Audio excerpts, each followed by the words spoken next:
പാതിരാത്രി വാഹനം കേടായി റോഡിൽ കുടുങ്ങിയ ദമ്പതികളെ സഹായിച്ച യുവാവിന് സോഷ്യൽ മീഡിയയുടെ കയ്യടി. മലപ്പുറം ഗ്രാൻഡ് മസ്ജിദ് അസിസ്റ്റന്റ് ഇമാം അഷ്കർ സാദിക്ക് സഹായഹസ്തം നീട്ടിയ പെയിന്റിംഗ് തൊഴിലാളിയായ ഗോകുലാണ് ഇപ്പോഴത്തെ സോഷ്യൽ മീഡിയ താരം.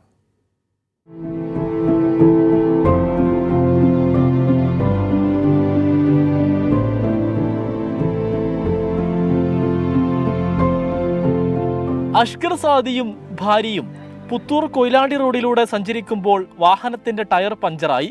അർദ്ധരാത്രിയിൽ കനത്ത മഴയത്ത് എന്ത് ചെയ്യണമെന്നറിയാതെ വിഷമത്തിലായി. ഭാര്യയെ പുത്തൂരിലെ സുരക്ഷിതമായ ഇടത്താക്കി. സമീപത്ത് പഞ്ചർ കടകൾ അന്വേഷിച്ചെങ്കിലും കണ്ടെത്താനായില്ല. അതിനിടെയാണ് ഗോകുലിന്റെ വരവ്. ഉസ്താദിന് ഭാര്യയെ കൂട്ടിവരാനായി ഗോകുൽ തന്റെ ഇരുചക്ര വാഹനം നൽകി.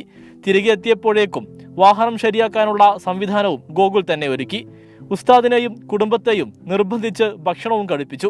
ഈ കാലഘട്ടത്ത് ഇത്രയും വലിയൊരു മനസ്സിൻ്റെ ഒരു ഉടമ ഇവിടെ ജീവിച്ചിരിക്കുന്നുണ്ടെങ്കിൽ ഇതാണ് മറ്റുള്ള ആളുകൾ മാതൃകയാക്കേണ്ടത് എന്നാണ് എനിക്ക് പറയേണ്ടത്.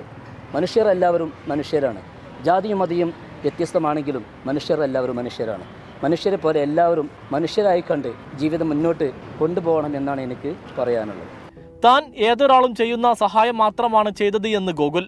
ഞങ്ങളുടെ നാട്ടിൽ ഇങ്ങനെ സർവ്വസാധാരണമാണ് ആൾക്കാർ കുടുങ്ങി പോകുന്നതും ഹെൽപ്പ് ചെയ്യുന്നതൊക്കെ ഇഷ്ടംപോലെ നടക്കലുണ്ട്. അപ്പോൾ ഇങ്ങനത്തെ ഒരു സംഭവം ഞങ്ങളുടെ നാട്ടുകാർക്ക് പ്രത്യേകിച്ച് നോക്കുമ്പോൾ വലിയൊരു സംഭവം അല്ലെങ്കിലും ഉസ്താദിൻ്റെ ഫാമിലിക്കും ഇതേപോലെ ഒരു അനുഭവം ഇതുവരെ മുമ്പ് ഉണ്ടായിട്ടില്ല എന്നാണ് തോന്നുന്നത്. അങ്ങനെ പെട്ടെന്ന് എൻ്റെ ഒരു ഹെൽപ്പ് കൂടി കിട്ടിയപ്പോൾ ഇതുവരെ കിട്ടാത്തൊരു അനുഭവമായിട്ടാണ് ഉസ്താദിന് തോന്നിയത്.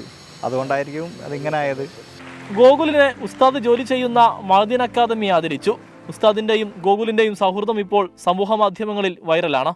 സമീർ ബിൻ കരീം, 24 മലപ്പുറം.